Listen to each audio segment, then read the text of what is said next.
All right. Shalom.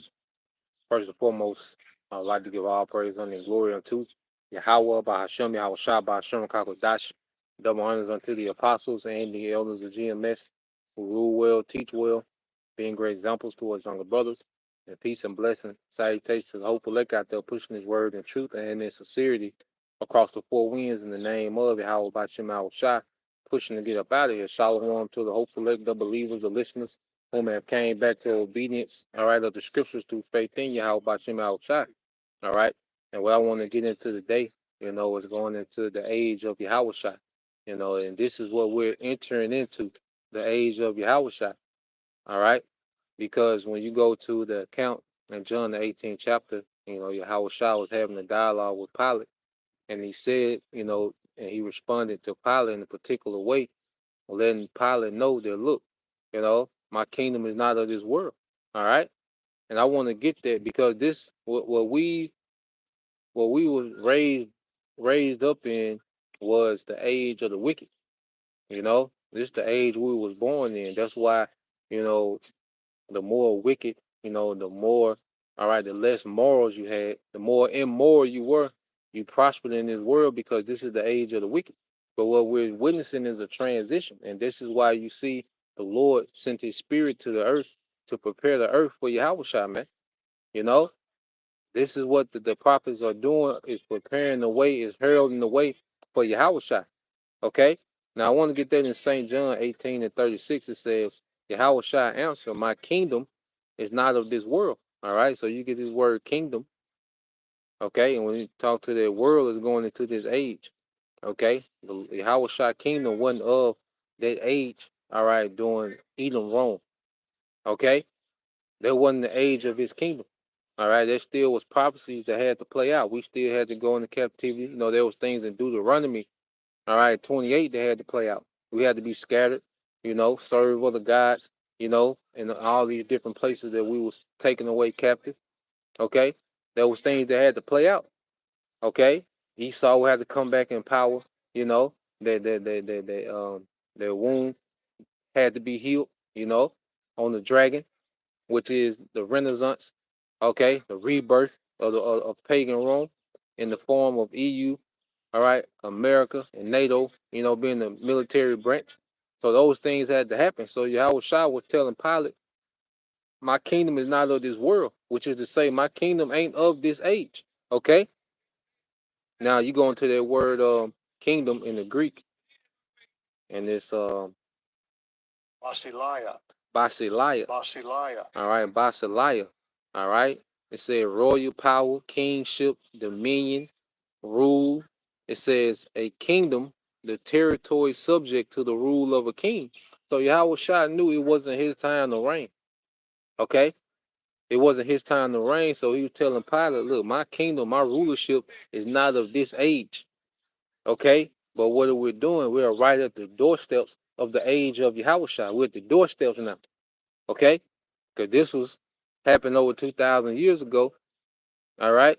And those things that need to happen have happened. Now we're just waiting on the MOTB and this Third World War, in which the Third World War is when Yahweh Shah would physically enter into this realm. Okay, he's spiritually here now through his men, the prophets, but he's gonna physically arrive, all right, on the scene in the midst of this third world war. Okay. This St. John 8:36. It says, Yahweh shall answer, my kingdom is not of this world. If my kingdom were of this world, then would my servants fight, that I should not be delivered to the Jews, but now is my kingdom not from hence. Okay? So he said, if this was my kingdom, my servants will fight. Okay? And this is why the Lord raised up the prophets to wage a spiritual war on this place, man. Okay? This is why we've been raised as a spiritual army, as it says in the book of Ezekiel, just to prove that. See, now we're coming to the age of Yahushua, and the prophets are the first age of their war. I mean, the first phase of their war, of his servants fight. You know, that's why this is a spiritual war. Ezekiel 37, all right, and 10. I started at 9. It says, then said he, Ezekiel 37:9, then said he unto me, prophesy unto the wind, prophesy, son of man, and say to the wind, thus said the Lord power, come from the four winds, O breath. You know, he's calling on the Holy Spirit. Okay, come from the four winds, O breath, and breathe upon these slain that they may live. And we was those slain. We were spiritually dead. Okay, going back to Revelation the 11th, you know, their dead bodies lay in the street of the great city, which is spiritual Egypt and Sodom. Okay, which is here in America, man. Okay, and that's why you had, you know, their breath, you know, come through the elders, you know, that came out of one West. Okay, starting with Elder Albert Bivens. Okay, you know, High Priest Jaquab, you know, High Priest Ariah, King Mashah, those men, trickling down to our apostles and elders today, trickling down to, all right, hey, the brothers that's raised up all over the world, man. You know, but the bulk of that happened here in spiritual Egypt and Sodom, okay, where we were slain spiritually, but now we live, you know, because this captivity stripped us from everything, man. It stripped us from our language, it stripped us from knowing who we were, it stripped us from knowing our powers. Okay, but that breath came back and revived us, man. Okay, and what happened? Verse 10. So I prophesied as he commanded me, and breath came into them, and they lived and stood upon their feet, an exceeding great army. Okay, a spiritual army. Okay, so just as Yahweh Shah said, if his rulership was of back then, all right, during pagan Rome, his servants would have been fighting then. Okay, but now the age of Yahushua is of this new Rome. Okay, this mystery Babylon, this spiritual Egypt and Sodom. All right, so he raised up a spiritual army for the first wave, you know, of this fight, of this spiritual war, man. Okay, which is going to lead into an actual war at the physical return of Yahushua. Okay, let's go here just to prove, you know, because the prophets are a part of the Lord's arsenal. You know, like everything is to the Most High's exposure when it comes to warfare. Okay, and the prophets are a part of their spiritual warfare that's being waged, all right, on this wicked kingdom, man. Okay, Isaiah 49:1, it says, listen, O isles, unto me, and hearken, ye people from far. The Lord have called me from the womb, from the bowels of my mother have he made mention of my name. With hey, the Lord, that's why you are born a prophet. You know, if a brother is a prophet, he was born a prophet. It was just a certain set time, you know, for each brother to be activated into their purpose, man. You know, but he was born a prophet, man. Any brother that's a sincere prophet, they was born that, man, and they heard this word and became activated, man. Okay, so the Lord has everybody strategically placed where He wants them, man. He has all His men strategically placed where He wants them. Okay, and it says, and He made my mouth like a sharp sword. Okay, so our mouth has been weaponized. All right, through what, man? Through the Holy Spirit. So now we have this understanding and this cutting. Okay, this kingdom, man. Okay, this word is cutting this devil and his philosophies and his doctrines, man. Okay, this word is hacking this man's empire down, man. All right. And it says, and he have made my mouth like a sharp sword. In the shadow of his hand have he hid me, and made me a polished shaft. In his quiver have he hid me. So we were like a secret weapon that the Lord poured out against this kingdom, man. Okay. And we began to break this place down.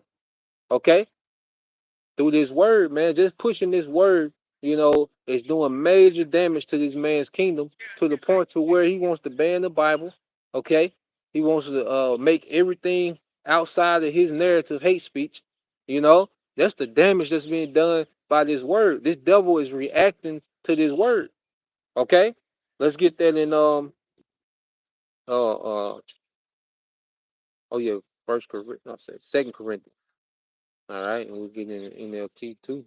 It's Second Corinthians 10:4. All right. Well, I started at 3, 2 Corinthians 10:3. And it says, for though we walk in the flesh, we do not war after the flesh. Okay, so though we walk in the flesh, we don't war after the flesh, man. That means that it's not on sight every time we see an Edomite, you know? Every time we see an Edomite, we just lose it. Okay? Kroger on aisle 3, Buffalo Wild Wings, beer flying everywhere, just you lose it. Every time you see an Edomite, nah, man, we not at war, okay, with just these random Edomites, man. All right, we at war with the spiritual wickedness that's in high places, man. You see, this truth is breaking the enchantments off our people. Our people that, when we was converted from darkness to light, all right, the word broke the enchantments off us, man. Okay, and that's like gaining territory. Every brother or sister that is converted into the truth, that's like gaining territory in the war. Gaining the minds of our people is like gaining territory, man. So this is a spiritual warfare, man. Okay, and it says, um, 2 Corinthians 10:3. For though we walk in the flesh, we do not war after the flesh. For the weapons of our warfare are not carnal, but mighty. Okay, through the Most High to the pulling down of stronghold. Now I want to read this in the NLT. 2 Corinthians 10:4 says, we use the Most High's mighty weapons, not worldly weapons, to knock down the strongholds of human reasoning, to knock down the strongholds of human reasoning and to destroy false arguments, man. Okay, and this is the phase of the war that we're in. All right, is us knocking down strongholds. All right, of false human reasoning and false arguments, man. Okay, plantation Christianity is false reasoning. Okay, feminism is false reasoning, false arguments, man. Okay, nigga culture, all that is false reasoning and arguments, man. Westernization and everything about it is false reasoning. Okay, and false arguments, man. Okay, so this word, is destroying the base of this kingdom because Esau's kingdom is built off what? Deception. Esau's kingdom prospers off everyone believing lies, man. That's how this place prospers. It doesn't prosper if everyone knows that he's the wicked, that he's the Edomite, and he's the wicked that the Bible speaks of. He's the nation that the Lord hates. His kingdom can't function like that. He got to function off him being, this moral, okay, standard of righteousness. This superhero in the earth, like he's the savior of the earth. You know, He's looked at it as a great humanitarian. That's how his kingdom functions. The worship of women, the worship of money, the worship of material things, the worship of self. That's how this kingdom functions, man. Okay? Through lies, idolatry. Okay? That's how this man kingdom functions. So as we knock these things down, all right, you best believe this devil feels the impact of this word, man. This word is hitting way harder than what we think.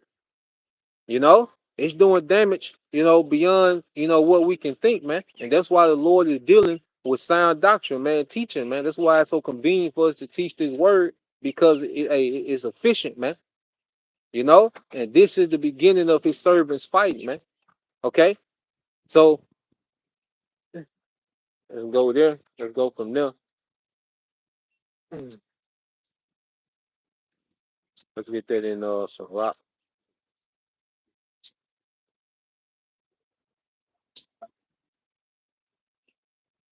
This is book of Sirach, chapter 10. Okay.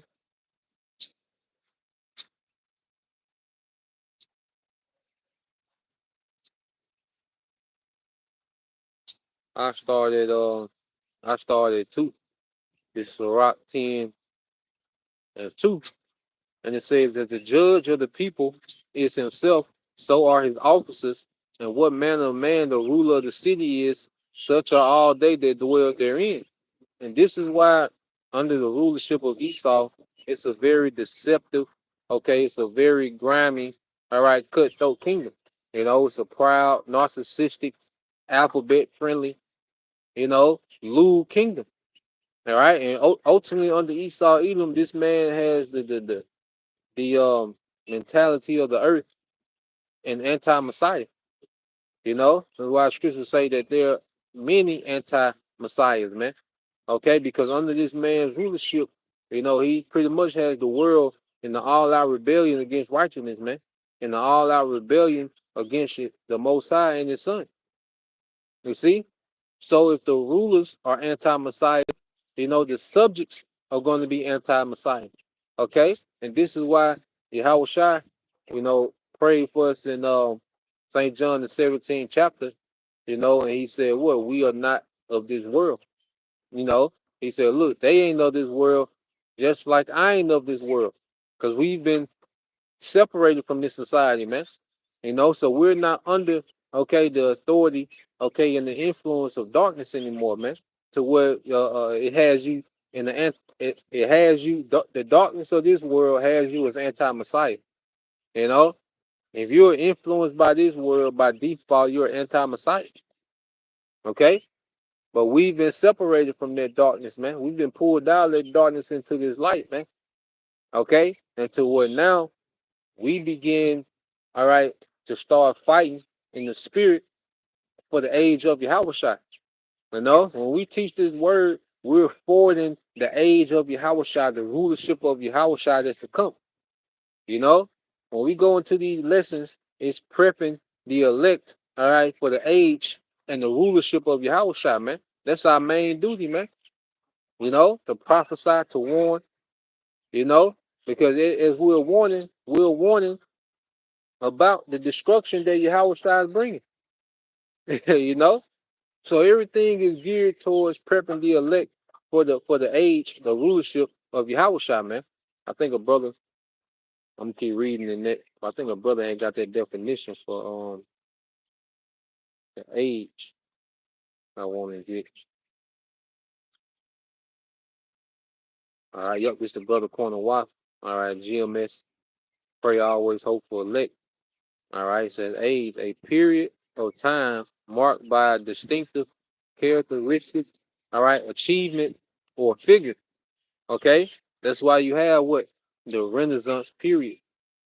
We have what they call the Dark Ages. All those are uh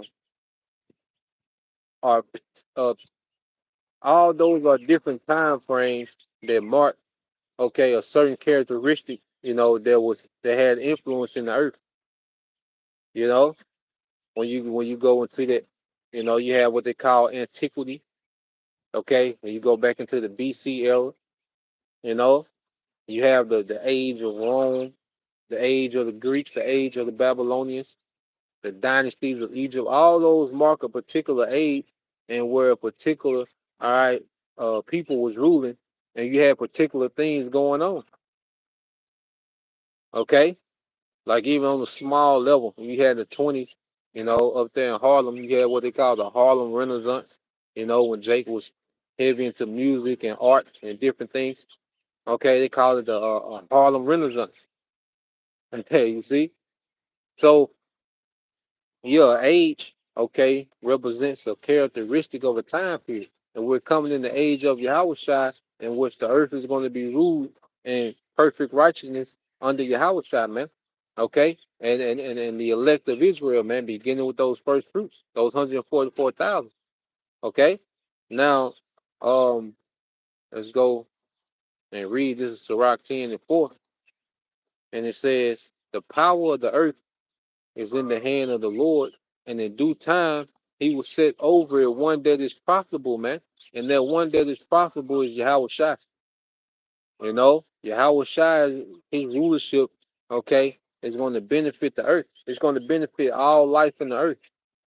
You know, the heathens, they got to go through their punishment, that 1,000 years, okay, because of, their cooperation with Esau, Edom, the wicked, during his rulership, okay. So they got to suffer, their 1,000 years of captivity. But after that, they're going to enjoy the perks of a righteous rulership, man. Okay, they're not going to have immortality. They're not. They won't be a part of the covenant. Okay, they won't have the access that we have. Nowhere near it. All right, but they're going to get to enjoy. All right, a flourishing kingdom under Yahushua, man, under the age of Yahushua. You see, his Yahushua's influence. That's going to be his age, because his influence going to cover the earth. Okay, I'm gonna get that in verse 10. It says, because of unrighteous dealings, injuries, and riches got by deceit, the kingdom is translated from one people to another. And that one people is from Esau, Edom, the wicked, all right, to the elect of Israel under Yahushua. Okay, and through the elect of Israel, all Israel is going to be saved, man. Okay, during what? The reign of Yahushua, the age of Yahushua. All right, let's go here. You know, show you how Yahweh shines. His influence is going to cover the earth, just as it did when it was King Solomon, man. Except it's going to reach out around the whole globe. Okay. Um. Yeah, I think, let's get that in some rock. Or it speaks about King Solomon's influence when he was in rulership. Okay. This is the book of Sirach 47. Okay. And 12, it says, after him, speaking of King David, rose up a wise son, and for his sake he doeth at large. Solomon reigned in a peaceable time. All right. Solomon reigned in a peaceable time and was honored. All right. For the Most High made all quiet round about him, that he might build an house in his name and prepare his sanctuary forever. How wise was thou in thy youth, and as a flood filled with understanding. Thy soul covered the whole earth, and thou fillest it with dark parables. So it said King Solomon's soul, okay, the spirit of King Solomon, okay, covered the whole earth. That was his influence. That was the age, of King Solomon. Okay, and his soul, his influence covered the earth. All right, right now the soul of Esau Edom, his spirit is covering the earth, excluding the elect who's been snatched, okay, away from Esau's influence, man. Okay, because this is what this word is doing. This is the hand of Yahweh snatching, his people away from their influence, man. Okay, gathering his people, gathering his sheep, from amongst his beasts. All right, out of the mouth of the beast, man. Okay, and it says, um, yeah, it says thy name, verse 16, thy name. All right, another and one of the definitions in name is what? Authority. Okay, thy name went far unto the islands, and for thy peace thou wast beloved, man. Okay, because King Solomon reigned in a prosperous time, man, a time of peace. And that's what's coming back to the earth, man. After this last war, it's gonna be a time, of peace. That's why you go into Isaiah, okay, the second chapter.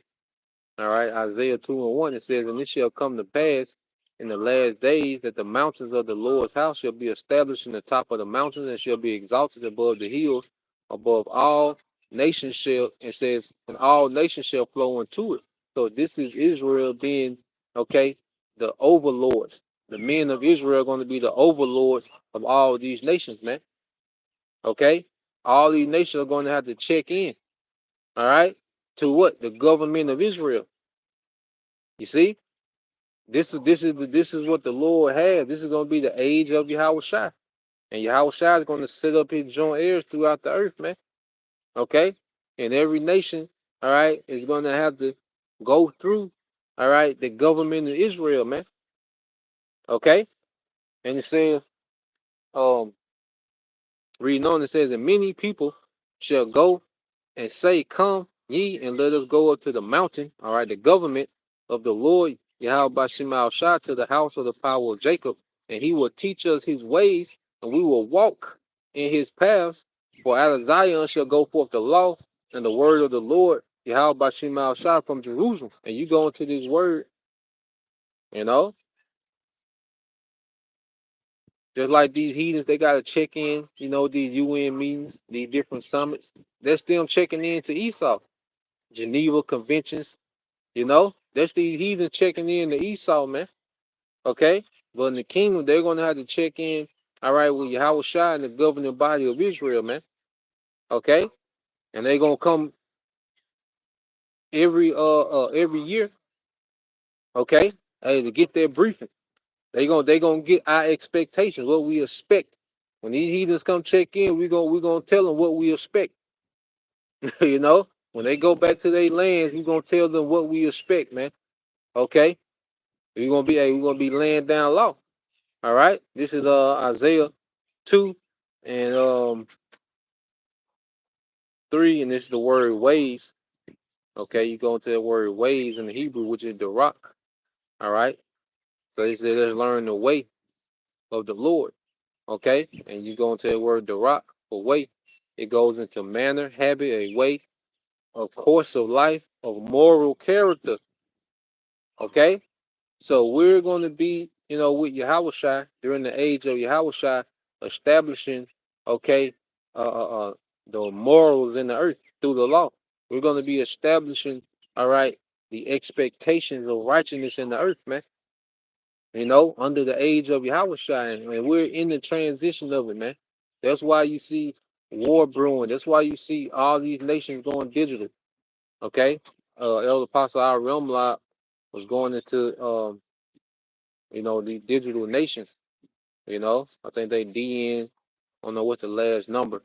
All right, but these nations are going all the way digital, man. So we see war increasing. We see, all right, digitization increasing because that's the infrastructure. The infrastructure for the MOTB is digital. Okay, so this is why we're seeing that digital infrastructure, okay, on the rise. The same time as war is on the rise, man. Okay. Uh, uh, uh, uh,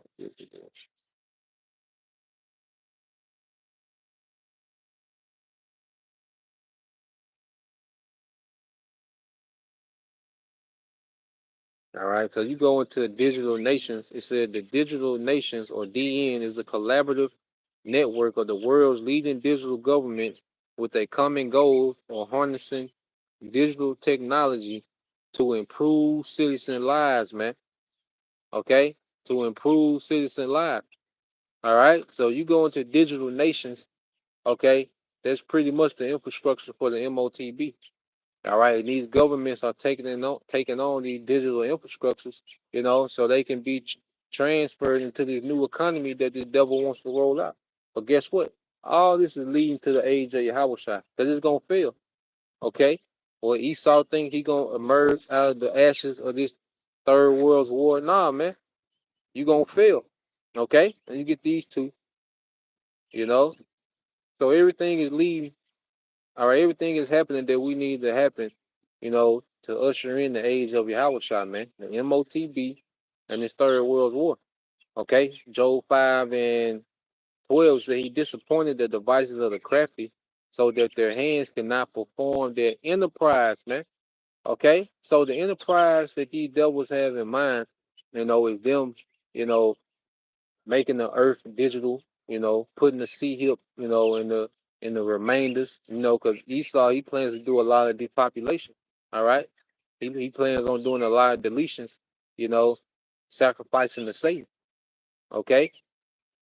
He plans to you know, remove a lot of people from the earth, man, as a form of sacrificing the Satan and for easier control. Okay. So part of his enterprise is, to delete, okay, and then rebuild digitally, man. All right, but that's not going to happen. He's not going to be successful. All right, verse 13 says, he taketh the wise in their own craftiness, and the counsel of the fraud is carried headlong, man. So everything that this devil is doing, to achieve his enterprise is going to work against him, man. Because he plans on, you know, making digital slaves out of everyone.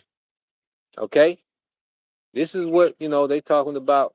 You know, digital nations are talking about how governments are, you know, getting on board with these digital infrastructures to make citizen lives easier, man. Nah, man, it's too all right. Tighten down on control. Okay, and they gonna sell it as an enhancement of life. But nah, man, it's gonna be for more control.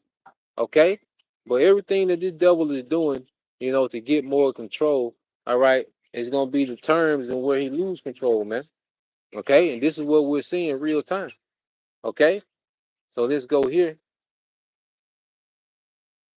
All right, to the book of Psalms 2, the book of Psalms chapter 2, verse 1. It says, "Why do the heathen rage and the people imagine a vain thing?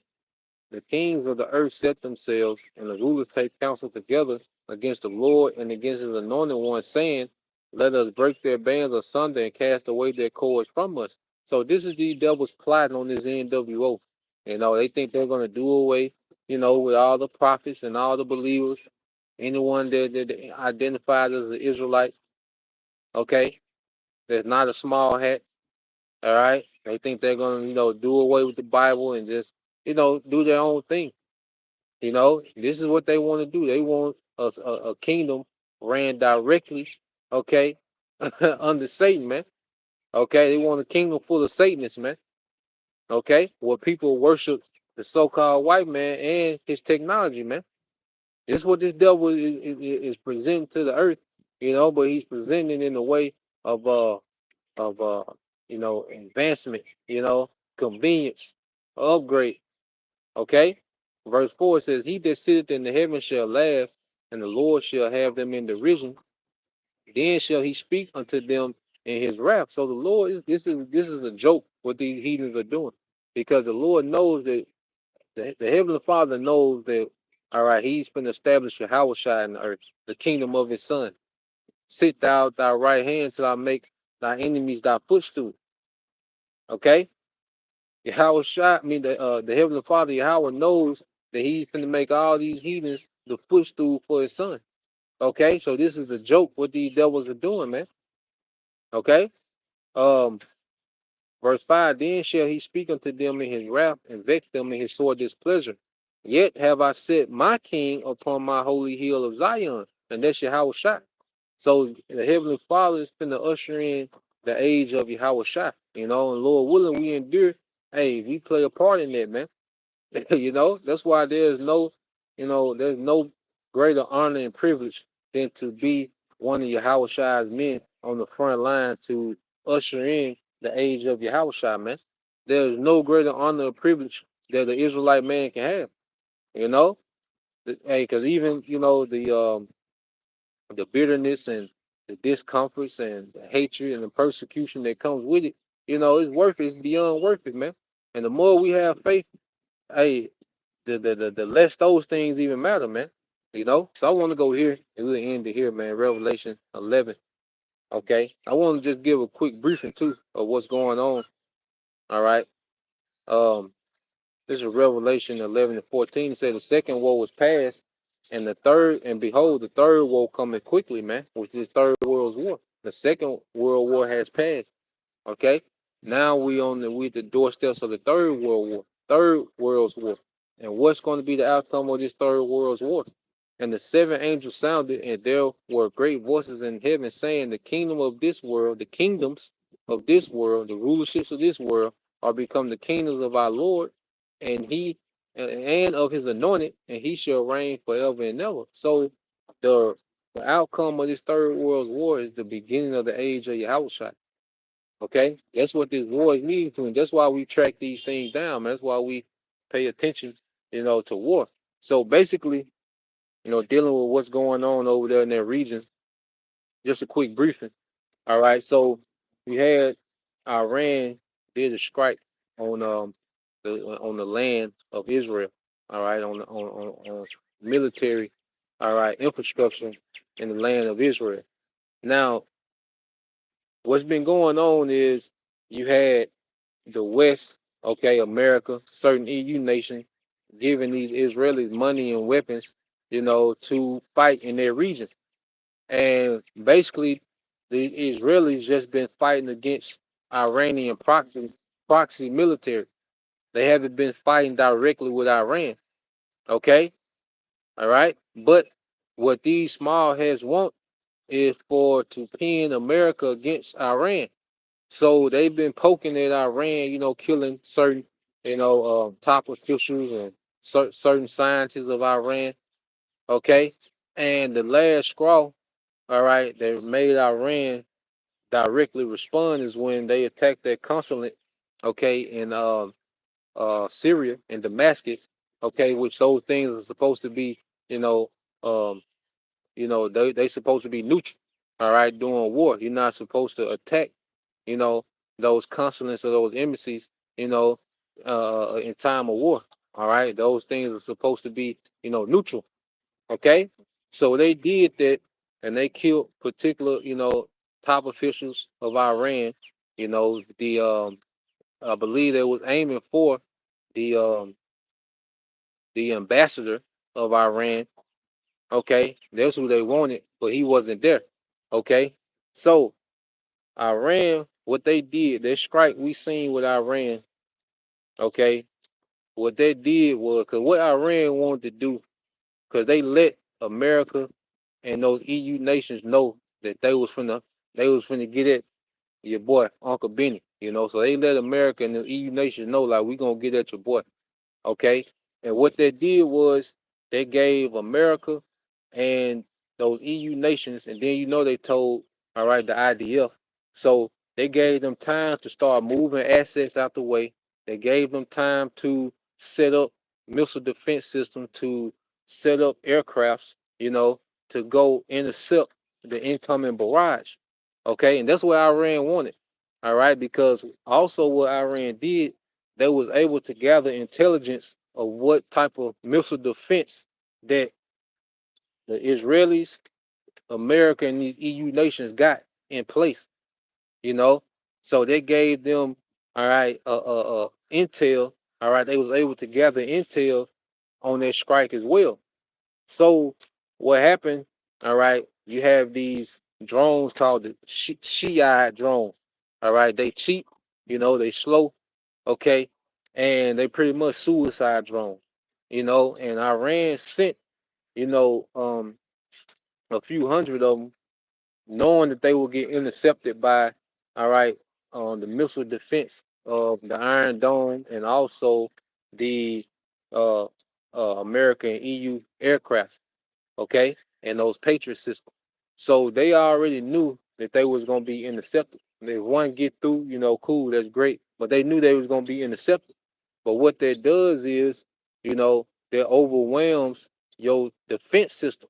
So Iran sent three waves. They sent those drones, okay, which are the slowest. And then they sent some ballistic missiles after that, okay, that was a little faster. And then they sent, some some more ballistic missiles that was faster than the drones and the other ballistic missiles. So they sent them at different times, and they calculated to where once they shot those drones down, you had those other missiles that would come in, and some of them would get shot down, but they would hit some targets. But by the time the missiles that they wanted to hit came right after, it was pretty much wide open. Okay, so they hit, okay, certain military targets, and those missiles that hit, what those missiles are created to do was like destroy runways. They leave big craters, when they hit. So they hit a few air bases, and what they did, they showed those Israelis, all right, that Iran can send some shit through there because that was very light, and there was old missiles that they sent. They was very light what they sent through there. Okay, what they showed Israel is, look, we can open y'all up and send whatever we want. If this how you want to play this, if you want to keep going back and forth like this, we can open up that Iron Dome and we can send in whatever we want. If this the game y'all want to play, okay. So to let you know that the attack was effective and it played a mind game with these, it put something on these Israelis' mind and the West. Because when you see how Israel been moving over the years, they usually retaliate immediately within hours. You know, when something happens to them, they usually retaliate within hours immediately.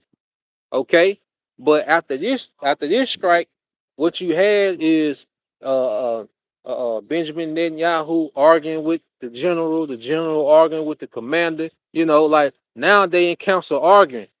They trying to figure out okay what to do next. Okay, that lets you know that they kind of skeptical on how they want to move next, man. Okay, because Iran showed them something. And what you got to understand how significant that was. All right, Russia, when they went to war with Ukraine, it took a while for Russia to figure out how to get past those Ukrainian missile defense systems. It took a while to figure out, you know, and then they had to start getting drones from Iran. Okay, but with this is the first strike that Iran did directly on Israel, and it went through the first time. Okay, and guess what? They got that intelligence now on those missile defense systems. So now them Israelis like shit. You know, if that got through, what else could they send through? It put something on their mind. And you got to think, Ukraine and Russia, they border each other. Okay, they right there. So Russian missiles don't have to go that far to get to Ukraine. For missiles to go from Iran to the land of Israel, you got to go all the way over the country of Iraq, all the way over the country of Syria, and then drop down in Israel. So they showed you the precision they had that they was hitting military targets only, and they didn't hit no civilians. So that put something on them Israelis' mind, man. So now they over there thinking. That's why they ain't did nothing yet, man. Everybody looking, see what the Israelis gonna do. So we at the stage now. If those Israelis retaliate, Iran said they gonna counter within seconds this time. Okay, so what has happened since then is Russia done pulled up in the Red Sea. Okay, they don't put some vessels in the Red Sea. Remember we talked about how war with Iran is war with Russia by default. Okay, Russia not gonna let, and according to prophecy, Russia being the guard unto them. But it's rumors that Russia dropping off some hardware in Iran. So you got America and the EU nations, they giving money and weaponry to Ukraine and the small hats.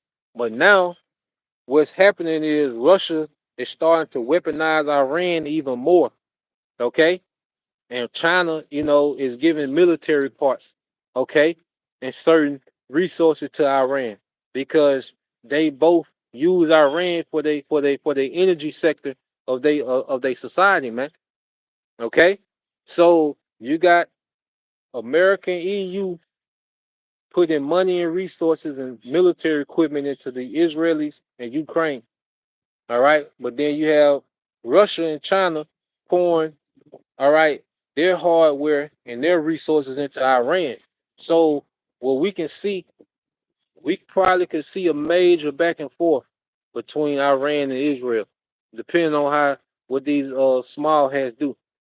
You know, these Israelis, man. All right, they not Israel. All right, but these Israelis. So we just watching it, man. You know, that's where it's at now. You know, just get that quick briefing. You know of what things stand in their region. So but I said all that to say this is all leading to the age of Yahawashi, man. You know, because we know eventually they're gonna keep going back and forth, and all right, Iran gonna beat the brakes off those Israelis because the IDF military is trash. Yeah, they got the best equipment, they got the most money, you know, they got this and they got that, but the personnel and they strategy is trash. Okay, garbage. All right. So they not gonna be able to hold up by themselves with Iran. And when those